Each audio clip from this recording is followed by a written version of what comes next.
Vamos a continuar hoy en el programa sobre el tema. Ayer lo hablábamos, ¿no? Hemos invitado nuevamente a Broderick Serpa, periodista deportivo, para hablar del tema. Broderick, bienvenido nuevamente. Gusto. Bueno, estamos hablando de Alex Rodríguez, un gran pelotero sin lugar a dudas y un hombre que se ha convertido económicamente hablando en toda una corporación. Alex es en sí una corporación. Suspendido, lo descubren, dijo en un momento determinado en Televisión Nacional que él no iba a utilizar esteroides, volvió a hacerlo después de aquel momento.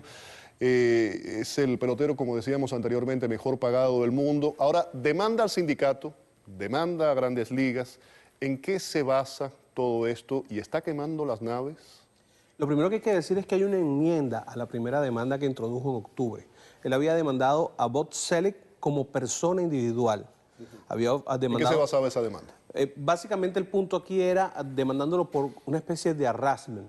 O sea, lo que planteaba dentro de esa primera demanda era como que lo estaban... Un hostigamiento, hostigando, un correcto, y que se estaban basando en una serie de pruebas que no estaban totalmente constituidas. Yeah. Entonces, el punto ahora es que hay una especie de enmienda y ahora es mucho más larga la demanda. Incluso incluye, valga la redundancia, la decisión de Frederick Horowitz dentro como Exhibit A. Horowitz es precisamente el juez, ¿no? El árbitro. El árbitro. El árbitro que acaba de dictaminar que son un año de suspensión, el año 2014 de suspensión para Alex Rodríguez. Entonces el punto aquí es que esa enmienda hace que se borre el nombre de Bob Selleck como persona individual. Está demandando a la oficina del comisionado de las Grandes Ligas y esto hace que pueda haber luego demandas individuales a diferentes personas, ya no solamente a Bob Selleck, y también demanda a la Asociación de Peloteros. ¿Qué es lo que pide Alex Rodríguez en síntesis? Él está pidiendo que todo lo que se ha hecho, todo este sistema, todo lo que ha sucedido desde que se planteó por primera vez la suspensión, sea anulado. Es decir, hacerlo nulo de toda nulidad, como diría un abogado. El punto es que es la tercera vez en la historia de las Grandes Ligas que esto sucede, que de una sentencia de un árbitro se va a un tribunal federal. Y hasta ahora nunca, ni siquiera ha sido aceptada. Es la tercera vez que ocurre. Es la tercera vez que ocurre. Creo que fue la primera, creo que fue Curt Flood, después creo que estuvo Todd McGraw o alguien, en realidad no recuerdo bien. Fueron tres, en realidad, y lamentablemente pues para los jugadores, hasta ahora ni siquiera ha sido aceptada la demanda como tal. En este momento se está precisamente analizando, el juez va a tomar la decisión de si acepta o no acepta esta demanda, en la cual se pide la suspensión, se habla de tomas de pruebas ilegalmente. Cuando tú sales del ámbito del béisbol de las Grandes Ligas y entras en el ámbito legal norteamericano, corres muchos riesgos. Uno es la posibilidad del perjurio que no existía en todo. Eso fue lo que ocurrió en el caso de Clemens, de Barry Bonds, de Sammy Sosa, de Palmeiro.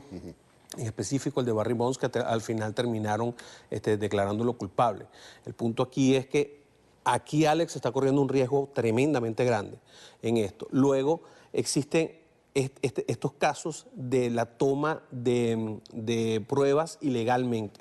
Cuando tú vas ante un árbitro y este árbitro es una corporación contra ti, que es el caso de lo que está sucediendo con Alex Rodríguez, pues esta cosa de tomas de pruebas ilegalmente y la legalidad como tal, como si un policía... Lo mismo, exacto, es lo que te iba a decir, lo mismo ocurre en cualquier tipo de proceso penal regular. Si hay una evidencia que ha sido tomada de una forma no legal, no se puede utilizar. Correcto, no pasa así con el arbitraje dentro de la corporación. Claro, aquí lo que hay es de buena fe. Se trata de exponer el caso, que fue lo que sucedió. Lo que sucede es que Major League Baseball expone su caso. No sé si están de buena fe en el caso de Major League Baseball. Sin duda. Hay una cantidad de cosas. Ayer lo hablábamos, aquí hay mucha gente involucrada en todo esto que, vamos a decirlo de esta forma, se quiere limpiar. Sí. Sin lugar a dudas. Pero no solamente Major League Baseball les puso su caso. Alex Rodríguez se molestó.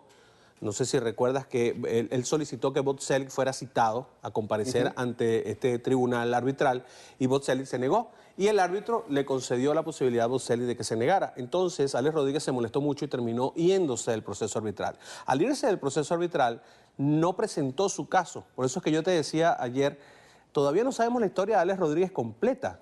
O sea, realmente conocemos solamente una versión. Es una versión que sabemos que está amañada porque viene además adobada por este sujeto que además me parece muy folclórico, Anthony Bosch. Es un tipo tremendamente folclórico. Un hombre además que le estuvo aceptando $12,000 en efectivo durante meses para que le hiciera pues todo este dopaje y que ahora de buenas a primeras va y lo denuncia así públicamente. Además me parece poco ético eso que está haciendo. es poco ético, pero ayer hablábamos de Canseco.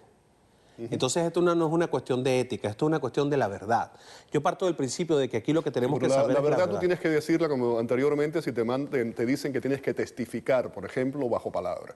No tienes que ir a un programa como 60 minutos a dar ese tipo de publicidad ni hacer ese show nacional, que es un show lo que se ha hecho.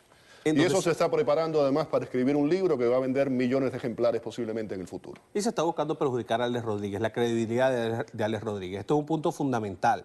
Mira, esto está tan planificado que al primero de todos los que salen nombrados en todo este escándalo de biogénesis es precisamente el muchacho de la película, el tipo que se porta bien, del que nadie tiene dudas, un americano en todo el sentido de la palabra, graduado universitario, que es Ryan Brown. A Ryan Brown lo ponen a aceptar y él acepta su castigo, baja la cabeza y dice, sí, esto se estaba haciendo mal. Entonces, ¿qué es lo que pasa con esto de Ryan Brown? Con Ryan Brown diciendo que sí, que todo esto estaba pasando, le generas una credibilidad que no tenía en ese momento a Anthony Bosch, que Anthony Bosch fue el primero que sacó toda esta circunstancia y todo lo que estaba pasando. Entonces, siendo así, Anthony Bosch empieza a ganar cierta credibilidad y entonces lo que haces es que junto con la salida de la decisión de Horowitz, sacas 60 segundos y pones a todo el mundo en contra de Alex Rodríguez, la opinión pública. Ahora, lo que te preguntaba anteriormente, Alex, su soberbia, Alex es un pelotero, un hombre reconocido sin lugar a dudas, que tiene todo el dinero del mundo y en un momento pensó que nadie podía ir en su contra. ¿La soberbia está acabando con él? Yo creo que sí, la soberbia de Alex Rodríguez ha sido demostrada. Él ha sido una persona bastante redundante en esto, sus contratos lo han dicho, él mismo lo ha expresado. Y creo que lamentablemente para él no supo retirarse de esto a tiempo, porque todo tiene su momento. Tú puedes ser soberbio cuando estás en la cúspide, pero cuando ya no estás, no puedes serlo. Y aquí entra también esa suspicacia que tú tienes, esa teoría de conspiración en donde los Yankees de Nueva York podrían estar metiendo también un poquito la cuchara en esta sopa, en esta especie de sopa que se llama... ¿Pueden romperle el contrato? No pueden tumbar Tienen el que contrato. terminar de pagarle el contrato, ocurra lo que ocurra. Sí. La única forma de que eso sucediera, y fíjate, aquí es donde está otro punto en contra a esto que está haciendo Alex Rodríguez en este momento, es que en una corte federal se determinara que la actuación y la actitud de Alex Rodríguez en contra del béisbol de las Grandes Ligas puede perjudicar la imagen de los Yankees en Nueva York. Entonces estaría atentando directamente contra su propio contrato.